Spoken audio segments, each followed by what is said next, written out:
a importar. Aquí importamos el 59%, en el 2000 el 75%, y en el 2010 únicamente el 50.95%. ¿Qué quiere decir eso? Que el proceso de integración no está manejado o no está trabajando como se suponía. ¿Y qué pasa con América, Centroamérica?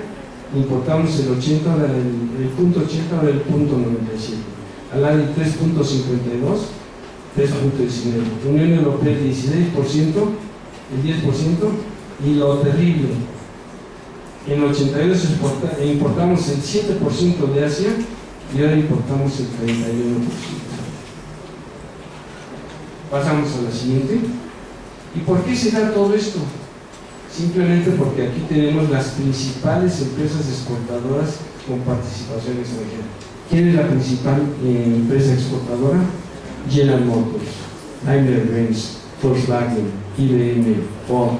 Y aquí vemos qué proporción de su producción exportan.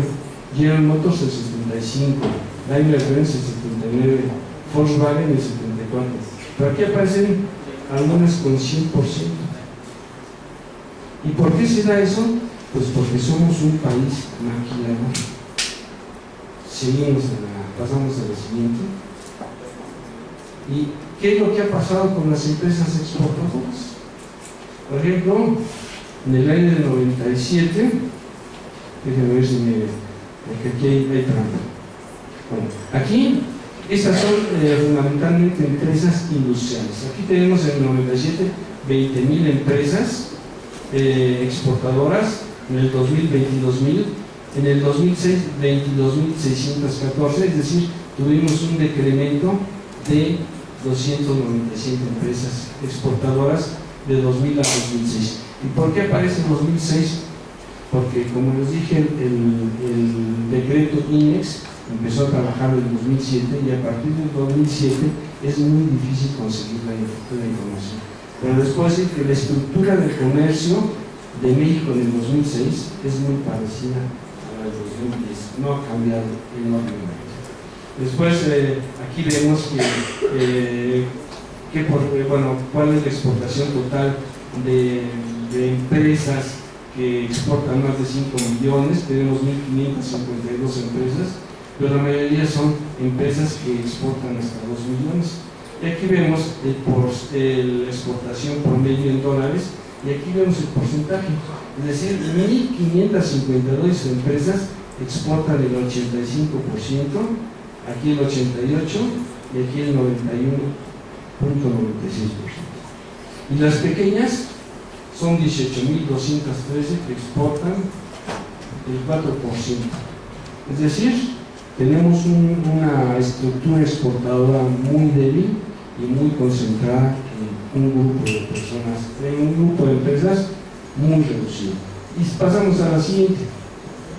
Aquí lo que vemos es que ya, por ejemplo, si incluimos personas físicas y morales, el número crece. Teníamos a las 22.000, entonces aquí en el 2006 eran 25.397. Pero vamos al total. En el 97 eran 34.000 empresas exportadoras, en el 2000 37.000, y en el 2006 36.000, y en el 2008 35.548. ¿Qué quiere decir? Que han desaparecido 2.090 empresas exportadoras. Y el gran problema es que las empresas maquiladoras son las que más valor añaden. Y ven cuántas empresas se han ido: 920 empresas maquiladoras. ¿Qué son las empresas maquiladoras? Normalmente son empresas norteamericanas que hacían su labor en México, pero como México ha perdido enormemente competitividad, ¿a dónde se han ido? Sí, ustedes lo vieron. Ahora importamos el 30% de Asia. Entonces, ¿qué es lo que estamos viendo? Que realmente el modelo exportador, tal como lo conseguimos nosotros y lo consiguieron otros países, no está funcionando en México, pero sí está funcionando en otros países. ¿Por qué? Porque nosotros, cuando firmamos el Tratado de Libre Comercio, en vez de establecer proyectos, programas y estrategias para exportar a Estados Unidos, nos pusimos a firmar más países. Y entonces, ¿qué es lo que pasó? que en vez de favorecer a la industria nacional, decimos la importación de todos los países con los que tenemos TLCs, y ahora queremos firmar uno con Perú y otro con Brasil, que nos vale con un Perú. Entonces pasamos a la siguiente. ¿Qué es lo que tenemos aquí? ¿Se acordarán que uno de los objetivos fundamentales del Telecan era la creación de empleos?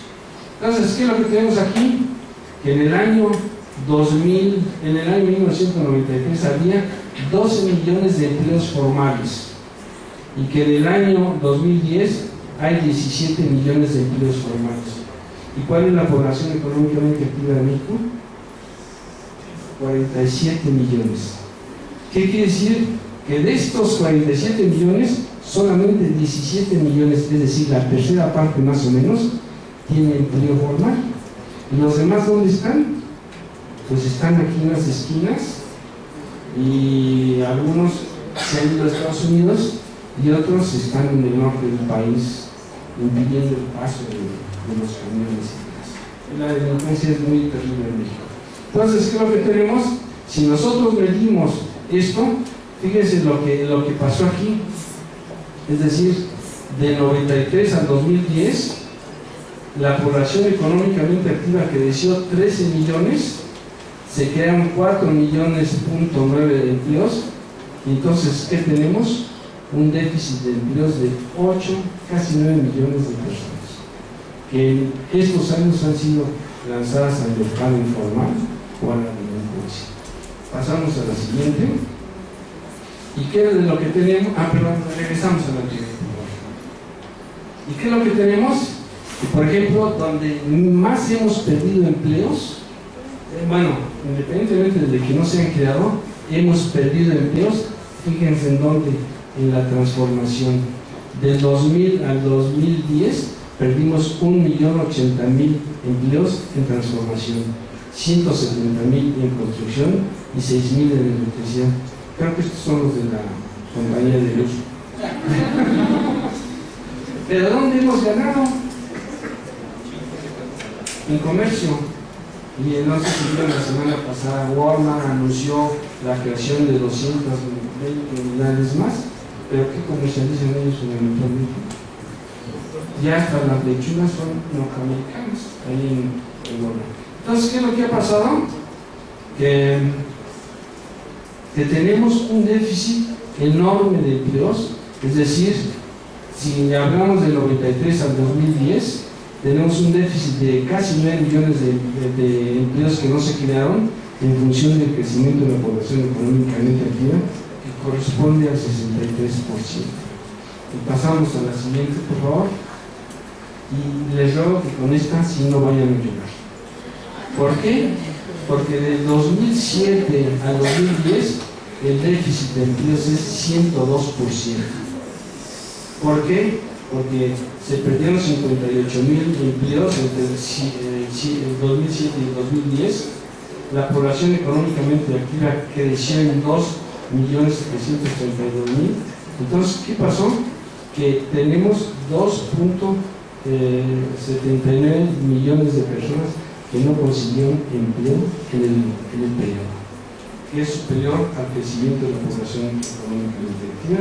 Entonces es 102%. Pasamos a la siguiente, por favor. ¿Y qué es lo que pasó? Que supuestamente firmamos el Tratado de Libre Comercio para buscar más inversión extranjera. Y fíjense, en el año 94 éramos el cuarto destino de la inversión extranjera. Y en el año 2009 somos el 25º. Es decir, todos estos nos han superado en el 2010.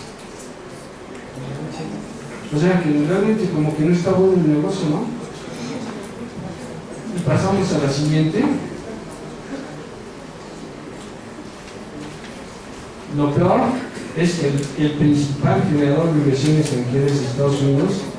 Estamos junto a ellos y Estados Unidos prefiere invertir en Brasil o en China o en Hong Kong, y nosotros, aquí nosotros ya empieza a haber un problema, que también los mexicanos empiezan a sacar su dinero.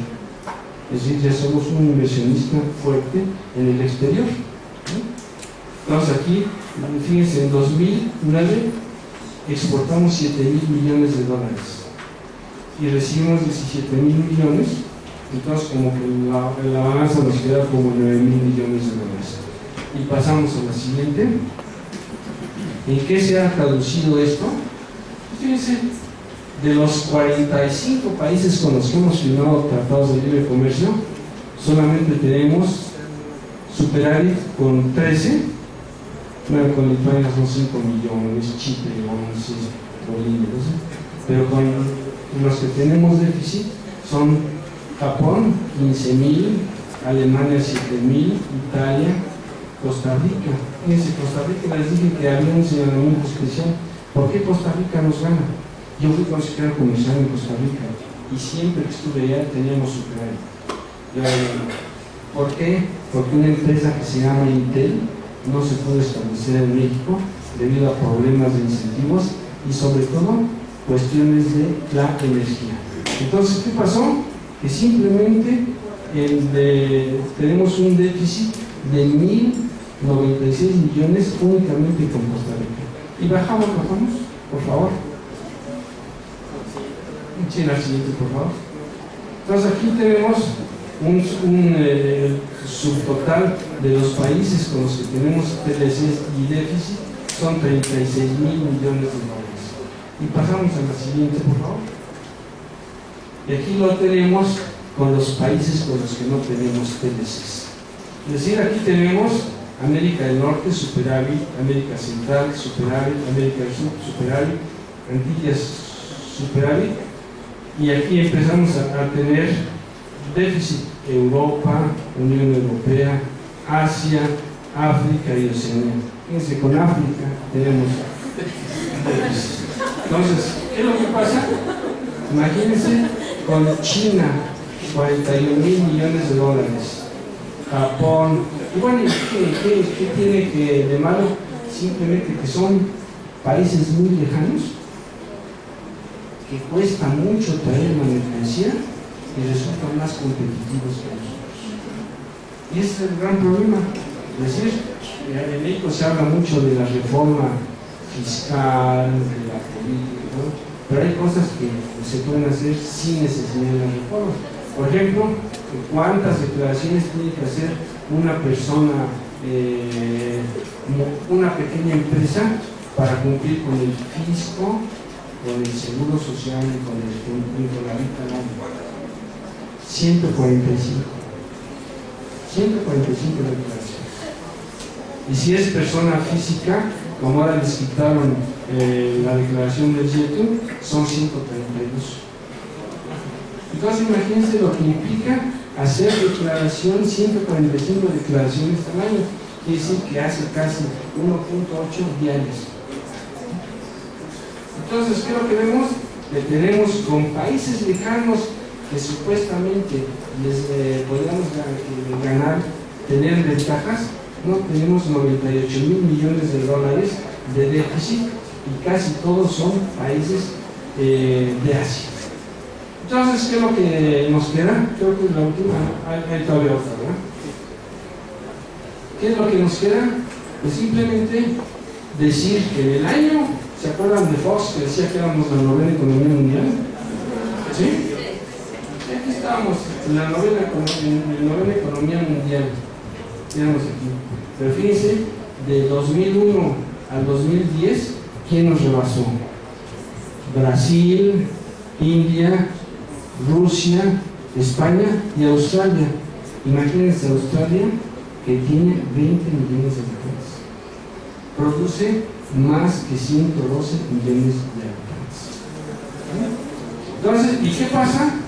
Pues simplemente que del 2001 al 2010, fíjense, el país que menos, los países que menos incrementaron su PIB es India, que son 1.200 millones, China, que son 1.300 millones, y México incrementó en $3.712 el ingreso per cápita. Y vean lo que pasa con Estados Unidos, nuestros vecinos En este periodo 14.000, Japón 10.000, Alemania 19.000.